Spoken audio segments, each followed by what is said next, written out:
The fluorescent lights of the hospital waiting room flickered above me like a warning. My fingers clenched the foam cup of burnt coffee as if it were the last tether holding me to sanity. On the other side of the wall, a team of obstetricians and trauma nurses were working to stabilize my wife, Elena, who was 7 months pregnant with our first child. She had been healthy, glowing even, just hours earlier. But now, because of a neighborhood tyrant with a god complex and a taser, she was lying on a gurney with monitors beeping in chaotic rhythm.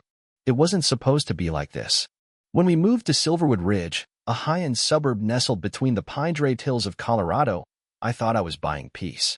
A place for Elena to breathe clean air, for our child to grow up riding bikes in cul-de-sacs and drawing chalk dinosaurs on the sidewalk. The place had high fences, winding lanes named after birds, and a picturesque pond where retirees fed ducks and gossiped about HOA politics. It looked like a Norman Rockwell painting filtered through a real estate brochure. But behind the manicured lawns and pastel shutters was a rot that had been festering for years. Karen Wallace, vice president of the Homeowners Association, but functionally its tyrannical queen. On the surface, she was all smiles and small talk at community barbecues. But behind closed doors, she ran Silverwood Ridge like her own private fiefdom, backed by a team of neighborhood enforcers in fake uniforms, badges ordered from Etsy, and enough legal threats to keep everyone else cowed. I should have seen it coming. Elena noticed it first. On our third day, she pointed out how people stopped talking when she walked by with her labradoodle. On the 5th, we received our first violation notice for leaving our trash bin visible from the street for more than 12 minutes after pickup. On the 7th, she found an HOA security officer measuring the height of our front lawn grass with a laser level. The notice said we were 1.1 inches over regulation. A $275 fine followed, plus a warning citation for having an unapproved welcome mat, because apparently, wipe your paws wasn't HOA sanctioned language. We laughed about it at first. I joked about the HOA forming its own CIA, but the smile in Elena's voice faded with each passing day. By the second week, she caught Karen herself pulling out the petunias Elena had planted beneath the bay window. Not on the approved vegetation list, Karen had said, deadpan, before dumping them onto our porch like rotting garbage. Elena, formerly a trauma nurse who had stabilized car crash victims while bleeding herself, had cried that night. I hadn't seen her cry since our first failed pregnancy. That's when I knew it wasn't just about the rules. It was about control. And Karen Wallace had built her little empire on fear. Most people didn't know what I did for a living. I kept it that way by design. To the HOA, I was just Logan Price, tall, mid-30s, shaved head, clean cut. But what they didn't know was that I was the chief investigator for internal affairs of the Colorado Department of Justice. I didn't just understand how corruption worked. I dismantled entire departments for it. Elena begged me not to get involved. We just moved in, she said. Let's not pick a war with the queen of the cul-de-sac. But when I opened a manila envelope that came with a $400 fine for unauthorized decorative lighting on our porch, a string of white fairy lights Elena had hung for our anniversary, I snapped. I started digging. Within a week, I had a digital folder thicker than most criminal case files. Karen Wallace, it turned out, had a trail of quiet settlements across 4 previous communities. She'd resigned for personal reasons from 3 HOA boards, each following a string of harassment claims, class action threats, and financial audits that mysteriously vanished. In every case, she'd moved just before lawsuits could be filed. At Silverwood Ridge, she'd outdone herself. Not only did she run the HOA board, but she'd set up a private LLC, Wallace Community Management, to contractually manage the neighborhood's operations. She approved her own contracts, pocketed 8% commission on every violation fine, and had installed a network of security officers who were neither certified nor licensed. Her entire enforcement system was built on smoke, mirrors, and intimidation. Elena didn't want me to confront her. Let's just focus on the baby, she whispered one night, lying beside me with her hand on her belly. He doesn't need to be born into a war. But war had already arrived on our doorstep, and Karen Wallace was just about to find out who she had declared it against. 3 weeks before the hospital lights and the sirens, before Elena's screams split the suburban silence, I watched our mailbox get zip-tied shut by one of Karen's faux enforcers. A laminated notice of suspension hung from the handle like a scarlet letter. According to the note, we were in violation of non-compliance via hostile attitude. No citation number, no fine amount, just a vague accusation wrapped in HOA letterhead and menace. I took a photo, uploaded it to the evidence folder labeled Wallace HOA racketeering, then calmly walked inside. "Elena," I said, "I need you to do something." She was in the nursery, organizing tiny socks into a drawer shaped like a giraffe. Her belly stretched against a loose t-shirt that read, "Future World Changer on Board." She looked up, curious. "I need you to keep your phone on you. At all times. And if anyone from the HOA steps onto our property again, you film them. Don't talk. Don't engage. Just film." She nodded, no argument this time. Even she felt it now, the pressure, like a noose tightening with every interaction.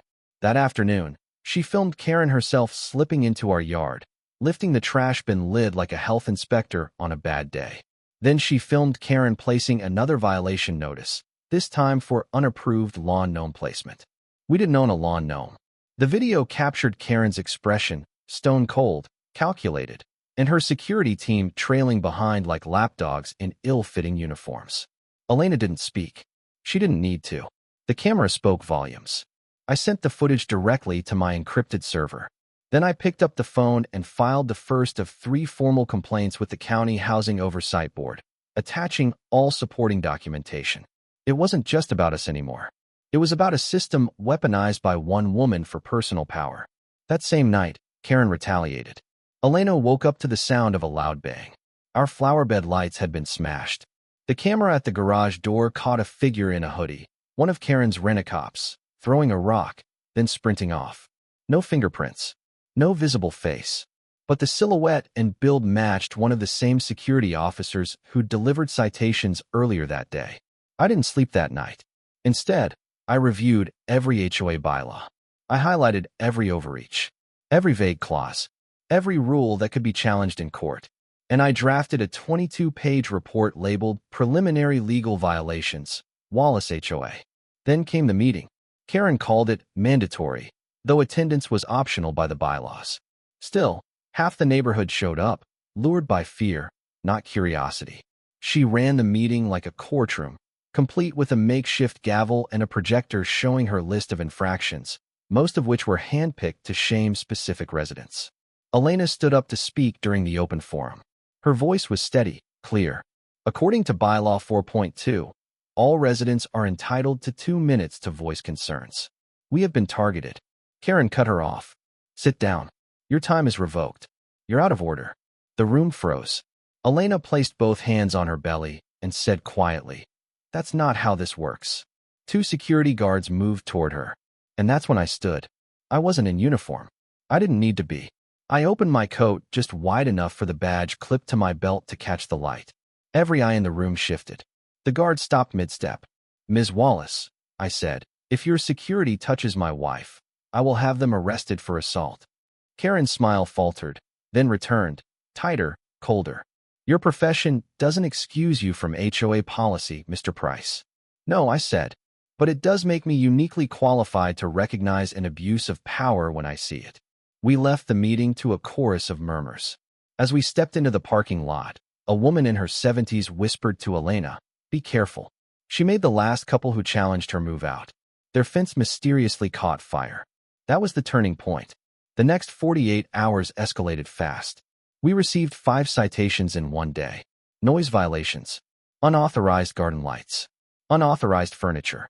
The fact that Elena's car window was too tinted became a $150 fine. Security vehicles began idling in front of our house at 2 a.m. Elena filmed them. One of them blocked our driveway entirely, forcing her to miss a doctor's appointment. By then, the other neighbors had started noticing. People who once waved from across the lawn now looked over their shoulders before checking their mail. A couple of them came by quietly at night, asking if we were okay, whispering their own stories of fines, threats, letters with no return address. Karen had kept them isolated, convinced they were alone. But now they were connecting the dots, and we were the ones drawing the lines. And then came the final straw.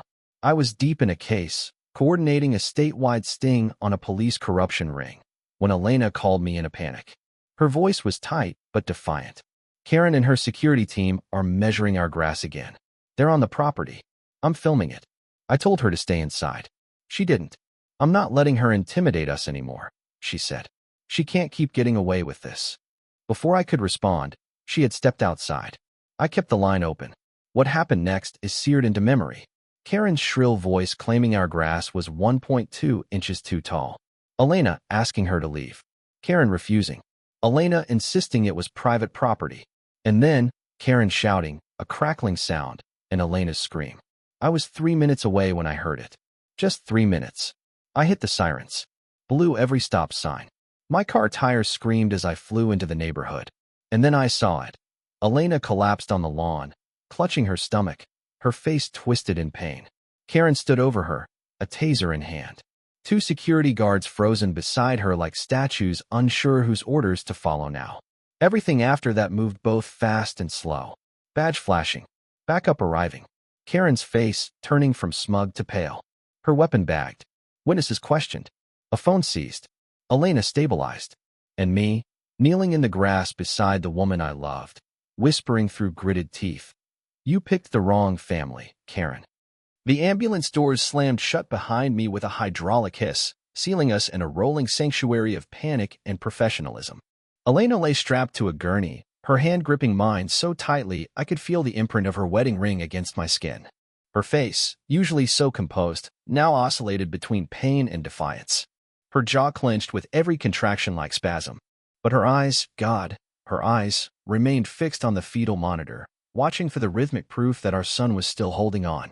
The baby's heart rate is strong, the paramedic said, his tone clinical but calm. But we need to get her under full monitoring.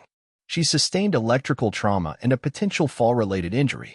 Elena nodded faintly, then whispered, Did you see her face? I blinked. Karen. She offered the faintest smile through clenched teeth. When she realized who you were. I didn't answer. I didn't need to. Her smile widened by a millimeter, then disappeared under another jolt of pain. But I had seen it. That instant Karen's arrogance dissolved into dread, a predator realizing she just attacked a far more dangerous animal. We reached the hospital in 7 minutes. I stayed by Elena's side as she was wheeled into a trauma bay and surrounded by specialists. I had already alerted my contacts in the DA's office. They were waiting. By the time I stepped outside to breathe, Karen Wallace was already in custody. Officer Alvarez had read her rights with the crisp professionalism I trained into him. Detective Chin, relentless and meticulous, had collected every piece of evidence with military precision. And Karen, stripped of her faux authority and neighborhood control, now sat cuffed in the back of a real cruiser with real consequences waiting. But my work wasn't finished. At the station, the dominoes had already begun to fall. Security footage from our house and 3 surrounding properties confirmed everything. Karen on our lawn.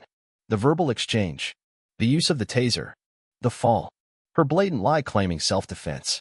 Most damning of all, audio of her muttering that'll shut her up as she reholstered the weapon.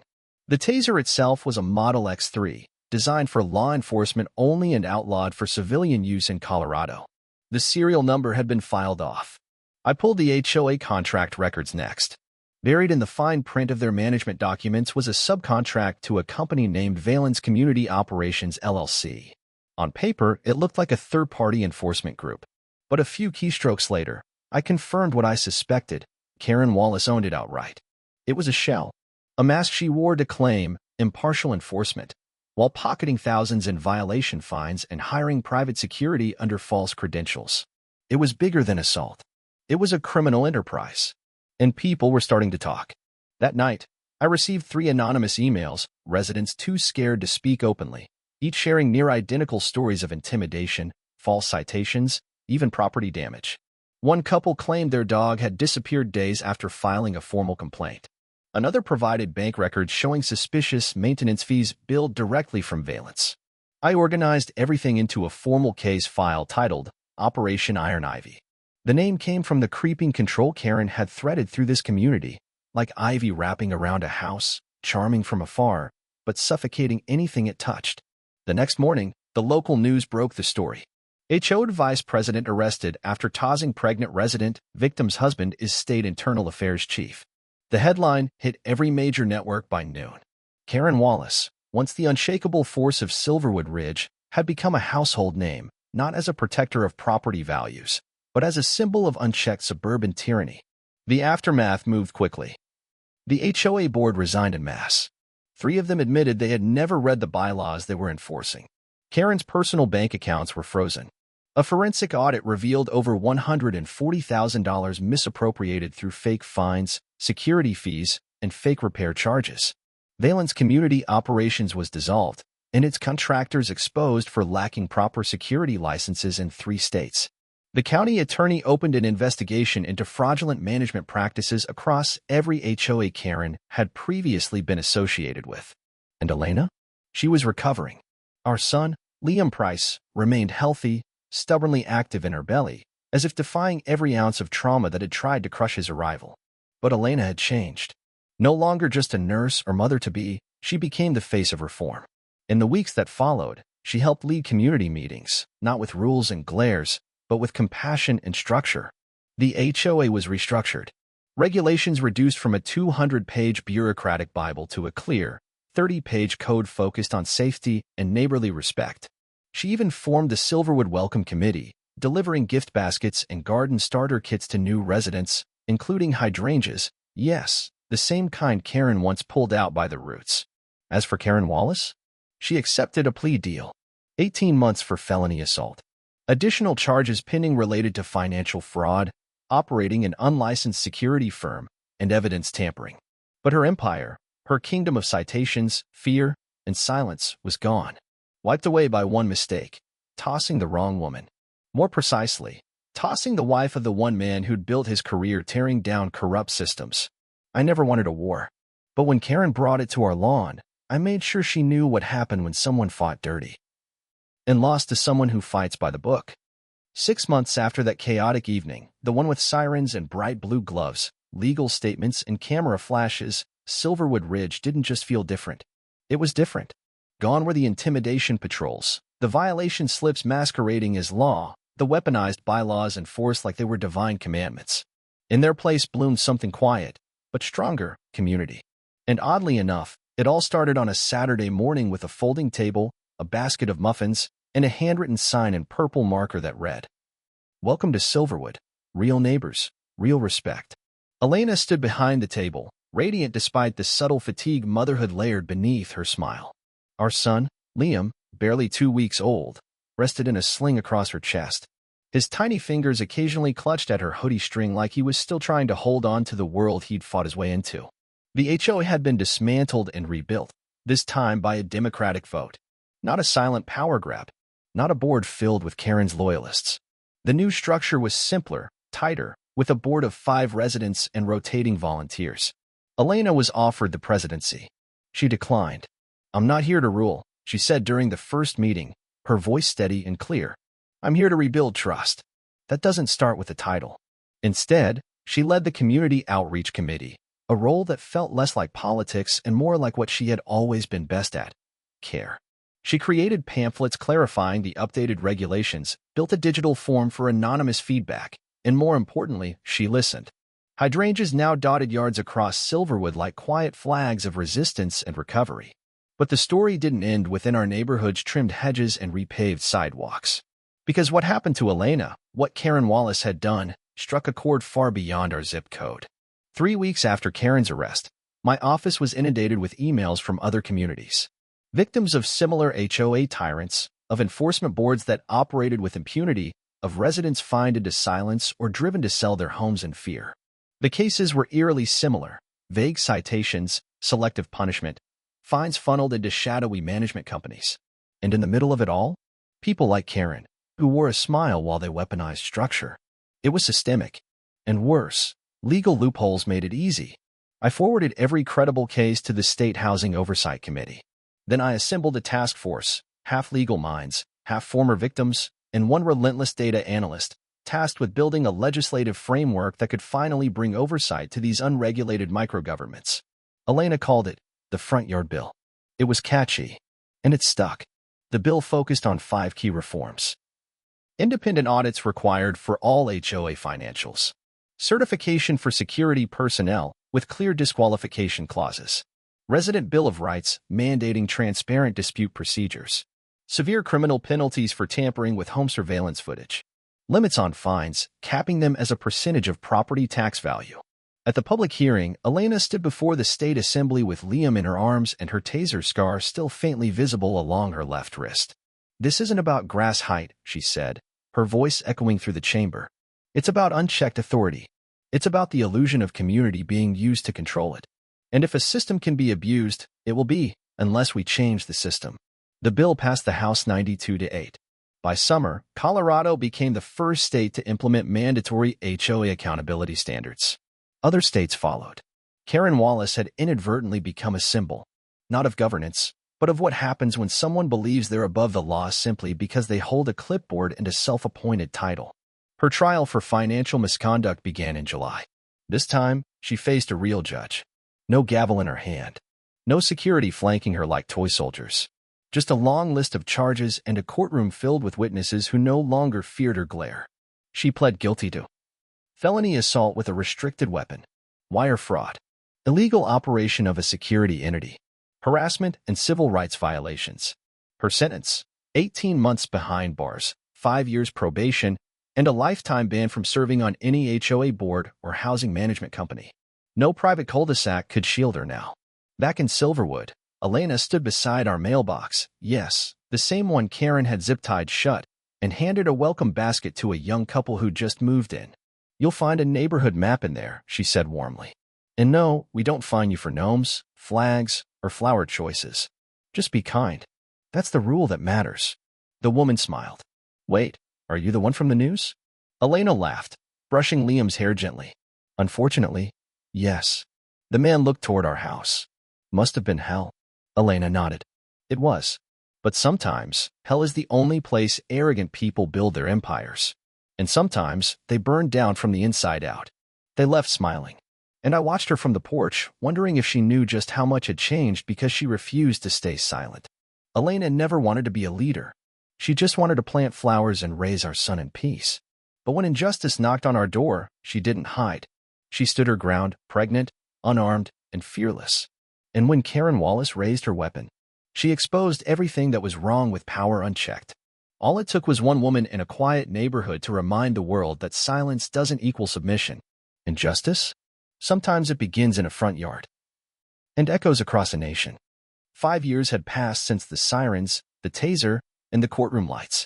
5 years since a gated neighborhood tried to cage a family and failed. The neighborhood of Silverwood Ridge had transformed in ways no one predicted. It no longer resembled a battleground dressed in picket fences. The houses still looked the same, white railings, well-kept lawns, identical mailboxes, but what pulsed underneath was entirely new: freedom. And that morning, the sun hadn't even fully risen when I heard the thud of tiny footsteps barreling down the stairs. "Dad, Dad." "Yes, what?"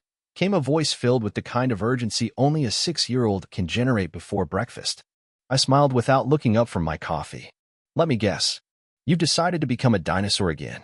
"Better," said Liam, bounding into the kitchen with a rolled-up poster tube under one arm and jelly already smeared on his cheek.